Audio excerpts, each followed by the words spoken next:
Welcome to Dr. Slaton Live, the brain's body, the ultimate experience. I'm Dr. Christopher Kevin Slaton, human learning consultant with the Progressive Investing Institute of Focused Learning. The expertise is in focused learning. I'm the author of Education is Science, the brain's body, help to improve brain, body, and sense events. Now, today, what we'll be talking about is focused learning, but I want to give you a more in-depth view of how to reduce the crises of a child who's trying to learn through feelings of hurt. And so the methodology that I'm going to use is consistent with the goal of education, which is to help him or her process information. So the first step is to realize that we've been talking about contact, and contact is a stimulus, right? So when we talk about information processing, we're talking about when a child comes in contact with an effect or affect, okay? And so the senses capture to transfer. That's your information flow. Now, what's critical to understand when you're working with the child that has been hurt is that they have to transfer that contact to an open sense of feel for self. So that's what you want to be careful with, because you want to teach them that they have a sense of self, and that's what they experience. And that's why some children will isolate and withdraw when you send an instruction to them, right? Because the expectation, they'll take the next step. And the next step is to interact through the instruction, right? Which means experience it. So we back up because the contact is the issue. And when you're working with a child that has been hurt, you have to be careful to show signs of care for the way you move to interact. Now that's dual, because you, the person, and then the instruction are dual stages of interaction that the child must accept, okay, through the receive path to transfer to the experience of a sense of feel for self and the brain. So that's what I want to talk about today, because that requires the sense, feel, and focus cycle to be ready, because this is focused learning. You want him or her to move through the experience of any affect, emotion, or any effect, thought that's caught up between the sense and the receive elements of decision making, right? Because we have always knew that we have choices, but we're not treated as though we have choices. So when we deal with children, we may forget that in order for them to reach their ultimate performance, you have to let them know. You have to choose to accept this information. You see? Because you don't want resistance. A child whose sense and receive path has been upset will naturally withdraw or resist because of feeling uncomfortable with the contact. And what you want to do is move them to interact openly, understanding that when they do so, the conflict that exists between emotion and thought and between sensing and receiving is a natural sensation, right? And you want them to move through that, right? to levels of experience. And therefore, you're entering level 3.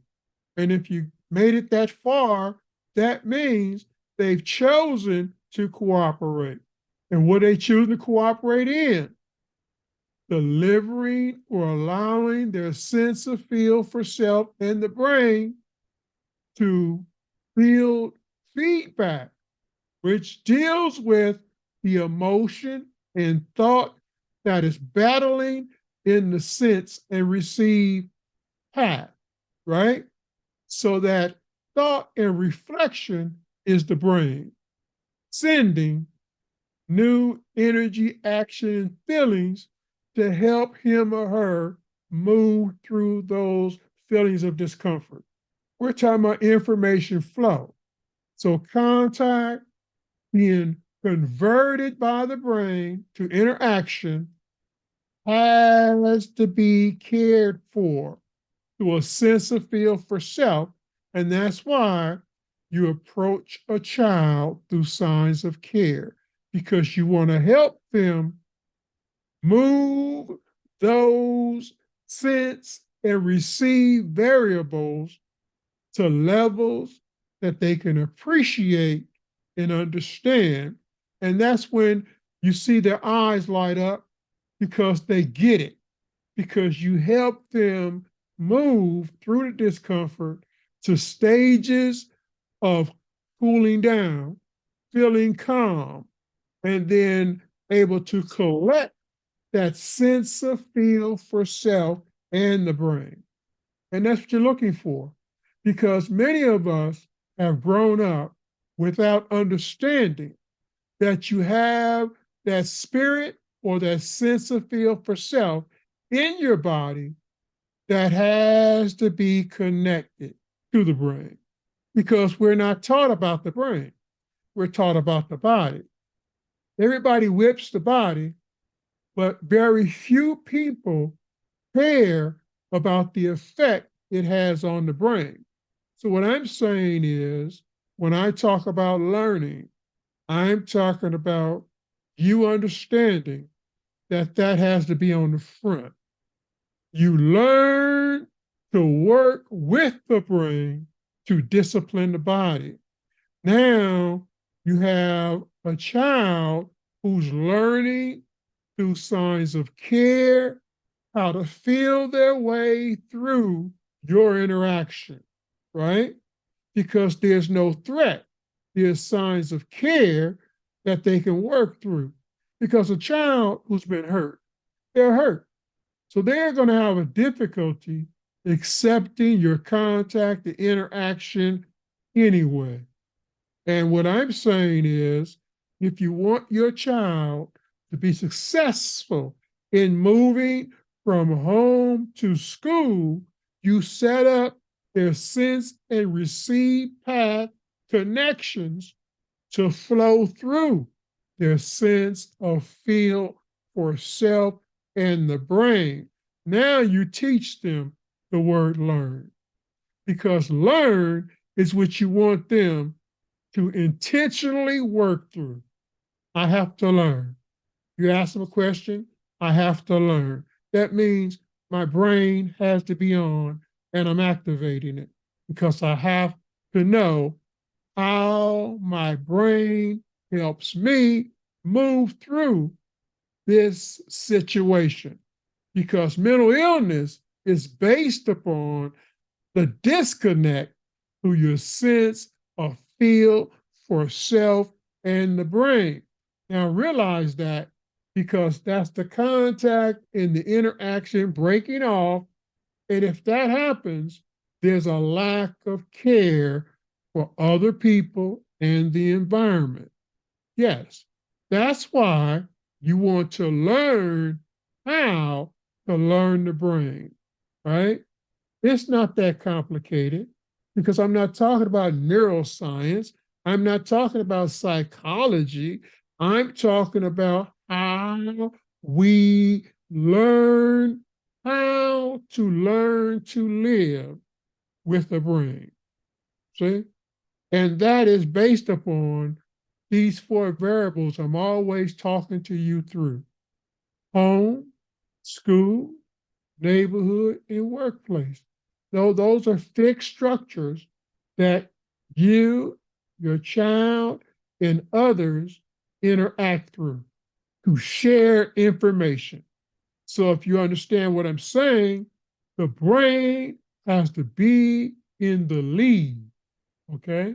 And what that means is you can measure it. You can measure how you make contact. You can measure how well you interact through that contact, and then realize what you're studying is the brain, because the brain is a social organ, and that's its task. It's a message system, right? So everything you come in contact with, right, is transferred through the experience of self. That's the body, right, on the outside, and your sense of feel for self, that's on the inside. Some people call it your spirit, right? And that has to be realized in connection with the brain. So what you want to do is teach the child how to sense, feel, and focus the way they make contact, to interact, and learn how to move through the experience of self and the brain, because the brain's communicating. And that's why they're uneasy, because they don't know that. They think that these things are just happening, and they don't realize the brain talks back. So when you see a kid who faces a crisis and their eyes light up, that's what's taking place. They have an inner sense of feel that's reading that interaction through the senses. And so the brain is responding, you see? And that's what you want to nurture, because that's the first thing we destroy. Because we don't understand, you're not dealing with the child's body, you're dealing with the child's brain. And you have to nurture it and care for it before you try to whip it. So I'm talking about aggression, violence in a world that's just out of control with acts of violence today. So children cannot go outside without experiencing signs and symptoms of an aggressive culture that's out of control.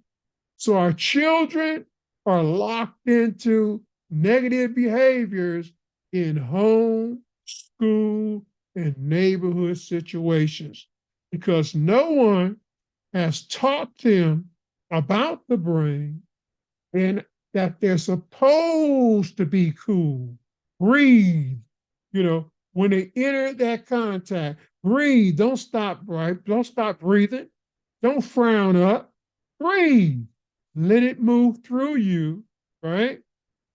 Calm down, right? And what are you doing? You're focusing your sense and receive path functions to collect that sense of feel for self in the brain in the lead of the body.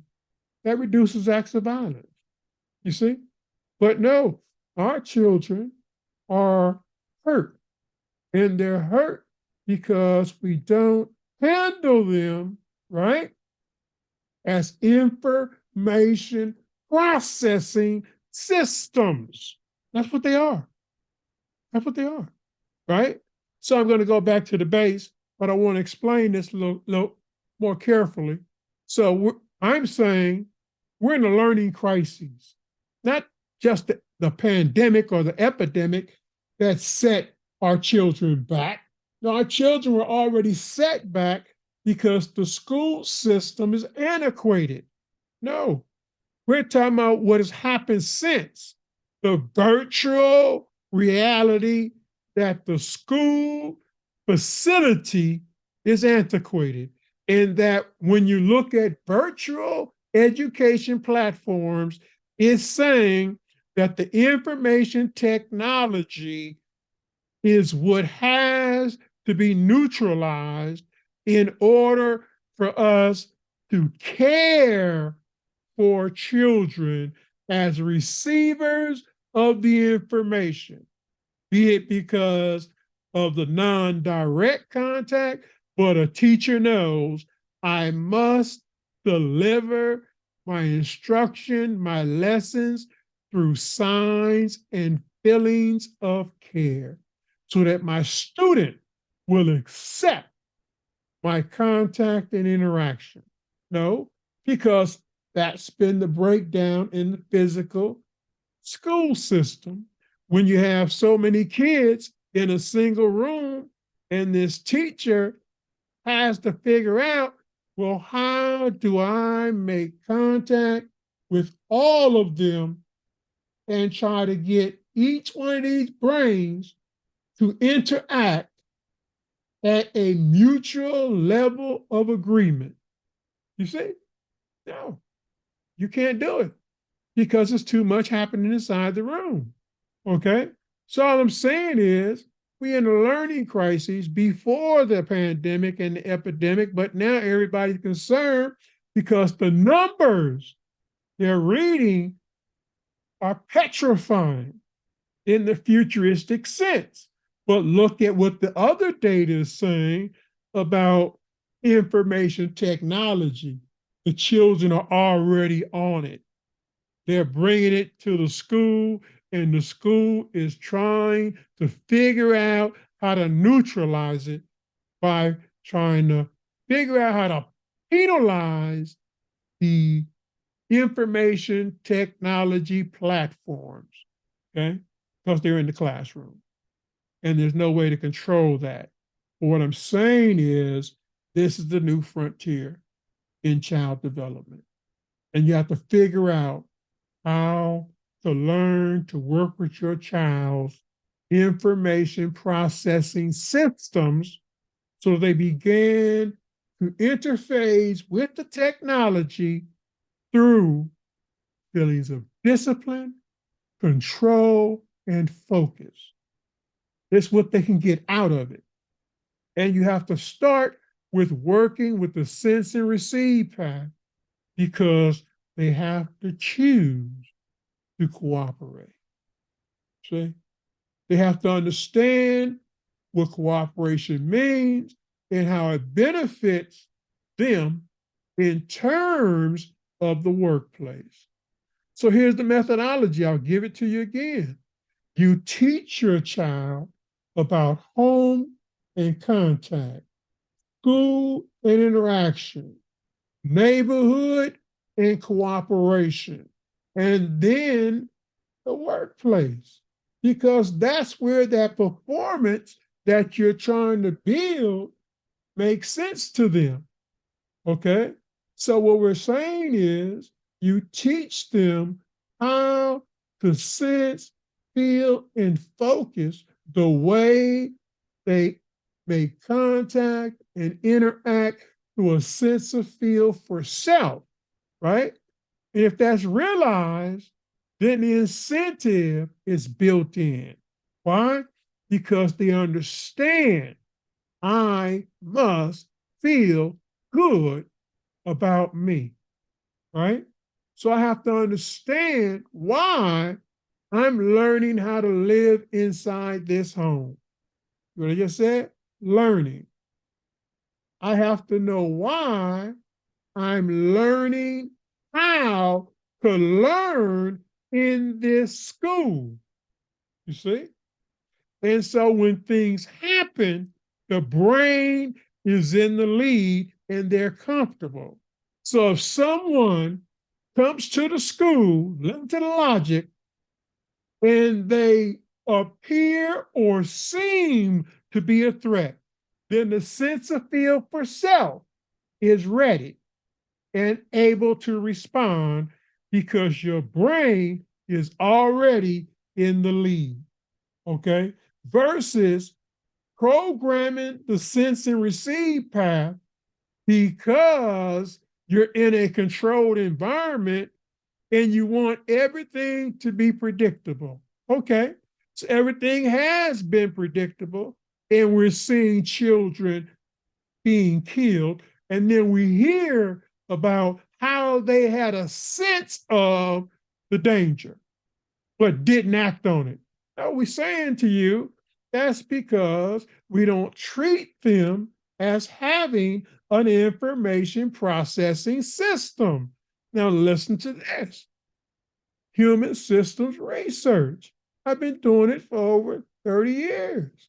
That is the study of self, other people, and the environment. And that's what the children experience. A sense of feel for self, the other people, and then the environment. They read it, some of them better than we do, because they are young and we're really teaching them indirectly how to do that. And so all I'm saying is we have to teach children from the information technology perspective on how to learn, to live, to learn, to think, to learn, to respond. See how the brain, and I doubled it up there because it's all about the brain being in the lead of the body. Now, I just talked about violence. What am I talking about? You run this by yourself and see if it makes sense. The brain in the lead of the body. So when something happens, it's not sporadic. You and your child are responding, and you're responding because of the sense of feel that you're uncomfortable with, and accept the fact that's your brain. And don't try to overread it. The conflict is when you resist that sense of feel and you have emotion and thought battling in your sense and receive path that has to be processed because you are programmed to pause and wait. You let that data go through because your brain's an information processing system, and that's how it works. So this has been Dr. Slaton, and I've been trying to give you this brief on the brain's body learning system that's coming, that's already here, and very shortly you'll be able to gain access to me at brainsbody.net and our learning platforms around the brain's body learning systems. Again, test this, test this, test this. This is Dr. Christopher Kevin Slaton tuning out. Thank you for joining me.